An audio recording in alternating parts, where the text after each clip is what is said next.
ouvintes do Endocast. Vamos dar início ao nosso 15º episódio, a segunda temporada.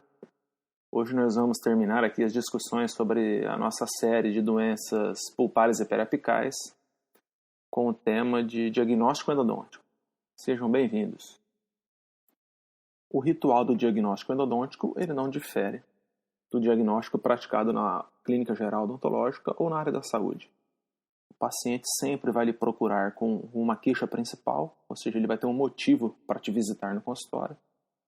Você vai coletar todo o histórico e sinais e sintomas que o paciente apresenta, vai realizar exames clínicos, físicos, complementares, no caso endodôntico, testes pulpares e nos tecidos adjacentes ao dente. E depois, com esse conjunto de informação, somado com a sua experiência clínica e com o seu conhecimento teórico acumulado na área de endodontia, você vai fechar uma hipótese de diagnóstico. E com essa hipótese, você vai escolher qual seria a melhor intervenção naquele momento para aliviar os sinais e sintomas do paciente. Apesar do nosso tema hoje ser diagnóstico endodôntico, a gente não pode negligenciar que nós estamos tratando um paciente como um todo, e não só um dente. Ou seja, todo o protocolo que você aprendeu no diagnóstico em odontologia, na semiologia endodôntica, deve ser praticado. Por exemplo, o paciente te procura com uma dor no elemento dental. Não é por isso que você não vai investigar a história médica do paciente, pois isso é importante para suas tomadas de decisões durante os tratamentos endodônticos. Por exemplo, na história médica do paciente é importante você saber qual é a condição cardíaca dele. Esse paciente sofreu um infarto recentemente, ele foi diagnosticado com angina, ele tem alguma malformação congênita, um sopro, ele teve febre reumática, ele tem uma hipertensão, ela está controlada ou não, ele usa anticoagulantes, ele tem histórico de hemorragia, algum problema de coagulação. Então são informações importantes que vão ajudar o cirurgião dentista a planejar o tratamento endodôntico. Condições como problemas gastrointestinais, pacientes com asma, bronquite, problemas no fígado, que fazem tratamentos de neoplasias ou que possuem doenças infecciosas, todas essas condições podem mudar, por exemplo, as suas prescrições medicamentosas. Se ele tem algum problema neurológico, epilepsia, desmaios frequentes, cefaleias intensas, né? Então são informações importantes para que você consiga planejar o tratamento endodôntico e ter uma previsibilidade do que vai ocorrer enquanto o paciente está sob seus cuidados. Outro questionamento importante na história médica do paciente são as alergias. Se ele possui algum histórico de alergia às penicilinas, ou com outro antibiótico, com anti-inflamatórios ou analgésicos, histórias anteriores de alergias com anestésicos, que é muito raro, ou com a própria água sanitária, com hipoclorito de sódio, ou qualquer outro produto que a gente possa utilizar durante o tratamento endodôntico. Isso é importante. Eu já presenciei na clínica endodôntica episódios de alergias leves, né? Com água sanitária, por exemplo. Então é interessante você ter essa informação para você oferecer um tratamento seguro para o paciente. Outro dado importante é se ele está fazendo algum tratamento médico atual e também quais são as medicações regulares que ele toma. E se ele também fez alguma cirurgia recente nos últimos 6 meses. E se o paciente for sexo feminino, se está grávido ou não e qual o mês de gravidez. São informações também que ajudam a dar essa previsibilidade e conforto durante o tratamento para o paciente, principalmente com segurança. Então, longe desse podcast, a gente discutir amplamente todos esses casos e como eles interferem no planejamento endodôntico, mas aqui eu utilizo esse espaço somente para lembrar dessa importância e que você deve estar atento. Eu abro aqui um parêntese sobre pacientes com histórico de epilepsia. É interessante que eu já presenciei pelo menos umas 6 crises de epilepsia durante a minha carreira na universidade, na clínica endodôntica da graduação, simplesmente porque muitas vezes o paciente ele esconde essa informação do cirurgião dentista, com medo, por exemplo, de ter alguma represária, de ser constrangido ou até de não conseguir a vaga para fazer o tratamento endodôntico no sistema público, nas universidades, por exemplo. E como eles não avisam, muitas vezes eles não estão com a situação controlada, não estão tomando os medicamentos corretamente. E eles vão ser submetidos ao tratamento endodôntico, que geralmente é um tratamento que gera um pouco de estresse para o paciente. E geralmente desencadeia uma crise epilética durante a intervenção. E isso é muito desconfortável, tanto para o paciente quanto para o cirurgião dentista. Então vale lembrar que a importância então de você conhecer, não é? E o paciente também ser franco com você ao relatar a sua história médica. Por isso que você tem que ganhar a confiança do paciente para que ele não lhe esconda informações importantes. O cirurgião dentista, frente ao diagnóstico endodôntico, ele acaba tendo poucas possibilidades de ferramentas, né, para auxiliá-lo nessa investigação. A principal arma, então, que o cirurgião dentista tem no diagnóstico endodôntico é ele conseguir compreender, interpretar as dores do paciente. Então, é comum nós realizarmos vários questionamentos para tentar entender como que essa dor, quais são as características, né, dessa dor, para que a gente possa chegar a uma hipótese de diagnóstico. Lembrando, então, a importância de saber se essa dor ela é difusa ou localizada. Se o paciente, por exemplo, teve febre, algum episódio de febre, se essa dor ela é constante ou intermitente, qual que é a intensidade dessa dor, ela é espontânea, ela é provocada, pelo que ela é provocada, pelo calor, pelo frio, pela mordida, pela mastigação, pela palpação, pela atividade física, pela posição da cabeça. Ou essa dor ela pode ser também ocasional. O paciente, se ele fez uso ou não de analgésico, né, para ter o alívio dessa dor. Se ele fez, por exemplo, algum tratamento anterior nesse elemento dental, algum tratamento restaurador recentemente, passou por um tratamento de urgência, ou até por um tratamento endodôntico anterior. Isso pode ser, por exemplo, uma dor pós-operatória, se ele sofreu algum trauma. Então, todos esses questionamentos que investigam a dor do paciente, eles são fundamentais para que você feche uma hipótese de diagnóstico próximo da realidade. Nós vamos elencar aqui o protocolo mínimo de exames e testes que você deve realizar para lhe ajudar a coletar informações e fechar o diagnóstico. Eu falo mínimo porque existe N opções para que você investigue o que está acontecendo com o paciente. E o que nós vamos discutir aqui no nosso podcast são os exames e testes básicos, né? Ou seja, o mínimo que você deve realizar no paciente para que você tenha o mínimo de informações para fechar o diagnóstico. Então, a gente inicia falando da inspeção. É importante você fazer a inspeção geral do paciente e também a inspeção do elemento dental que você está investigando, seja ele 1, 2 ou 3 elementos.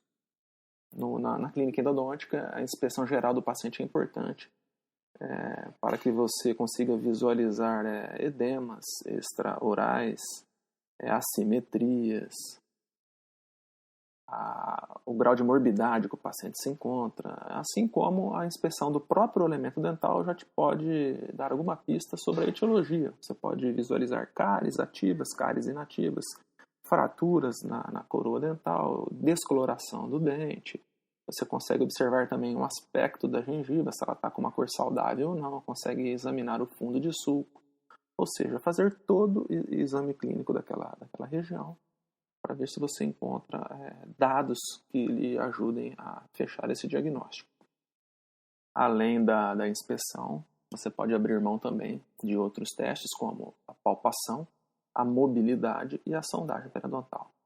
A palpação ela é simples, você pode realizar com o seu dedo, com a polpa do seu dedo indicador, e vai pressionar a região periapical dos elementos que você está investigando, buscando informações sobre possíveis inflamações agudas nessas regiões. Essa palpação será positiva em alguns casos de inflamação aguda no periápice do elemento dental. Já o teste de mobilidade, ele vai lhe dar informações sobre alterações do ligamento periodontal. Se você tiver ali um ligamento periodontal acometido por uma inflamação de evolução aguda, você pode ter uma mobilidade positiva nesse elemento. E a sondagem periodontal, ela é importante para que você elimine a possibilidade de uma doença periodontal estar imitando uma doença endodôntica. Então, com a sondagem periodontal, você pode localizar, por exemplo, abscessos periodontais laterais, bolsas periodontais, etc. Né? Essas possibilidades podem imitar sinais e sintomas de uma patologia endodôntica. Outro teste fundamental no diagnóstico endodôntico é a percussão. Você realiza com o cabo de um espelho, na maioria das vezes. Você pega o cabo do espelho e você vai bater no sentido vertical, ou seja, nos dentes anteriores, na incisal dos dentes, com o sentido apical, e nos dentes posteriores, na oclusal dos dentes, nas cúspides oclusais dos dentes, no sentido apical também, para que você consiga identificar algum tipo de inflamação na região periapical desse elemento dental. Então, percussões positivas, percussões verticais positivas podem ajudar você a identificar algum tipo de doença periapical. Além da percussão, nós temos os testes pulpares, que são fundamentais para que você consiga entender como que está a situação do tecido pulpar. Esses testes pulpares são vários, eu vou comentar aqui os dois principais, que é o teste ao frio e o teste elétrico. O teste ao frio ele é antigo, muito utilizado nas clínicas de graduação, pois ele é de fácil aplicação e ele obtém um resultado favorável para nos ajudar a entender qual é a condição daquela pulpa. O teste com frio ele é realizado com gás refrigerante, que geralmente ele apresenta uma temperatura negativa. Quando você coloca ele em uma bolinha de algodão adaptada para a superfície dental que você quer testar. Existe toda uma técnica para realizar esse teste. Ele não pode ser feito de qualquer jeito, senão ele pode te dar um resultado falso positivo ou falso negativo. Porém, ele é de fácil entendimento na prática. E esse teste ao frio, ele nada mais é do que um sinalizador de dor. Então você coloca a bolinha de algodão com o gás refrigerante na coroa de um dente, por exemplo, na superfície vestibular do incisivo central superior, e com alguns segundos esse paciente pode te relatar alguma sensibilidade. Então, se ele te relatou uma sensibilidade positiva, isso pode demonstrar que aquela pulpa está respondendo ao estímulo, ou seja, é uma pulpa que está viva. Porém, ele não vai lhe dar muitas informações da condição, né, da condição patológica dessa pulpa. Existem várias discussões sobre isso, porém, o que eu posso afirmar para vocês é que a informação mais segura que você vai ter é se o teste der positivo, a pulpa está viva. Né? Porém, você vai precisar de mais informações para tentar entender qual é o estado patológico dessa pulpa. E na maioria das vezes, quando a pulpa não responde ao teste ao frio, ela está necrosada. Então essa é a principal função de um teste pulpar ao frio, ele te relatar então qual é a viabilidade dessa pulpa, se ela está viva ou se ela está necrosada. Em um futuro próximo, talvez a endodontia tenha acesso a um teste pulpar mais preciso, por exemplo, utilizando a tecnologia da oximetria de pulso ou de Doppler. Mas isso ainda é a nível de pesquisa científica, ainda não é uma realidade em consultórios dentais. Porém, isso vai ajudar muito a previsibilidade do diagnóstico. Praticamente até agora o que nós conversamos são exames, né, e testes obrigatórios, ou seja, mínimos para que você realize um diagnóstico com segurança. É óbvio que você pode abrir mão de outras ferramentas, né, para lhe ajudar nessa tarefa, como por exemplo a tomografia computadorizada, que já é uma realidade na endodontia. É muito comum hoje em dia vocês visualizarem em congressos ou em lives nas mídias sociais, palestras sobre a utilização da tomografia na endodontia. E é uma realidade que veio para ficar, pois a tomografia ela é muito útil para o diagnóstico e planejamento de casos complexos. Não que ela venha substituir as radiografias periapicais, pelo contrário, ela vem somar. Então, todo esse arsenal, né, de ferramentas que você utiliza para coletar informações do paciente para tentar fechar um diagnóstico, ela vai de encontro, né, com a classificação das patologias pulpares e periapicais.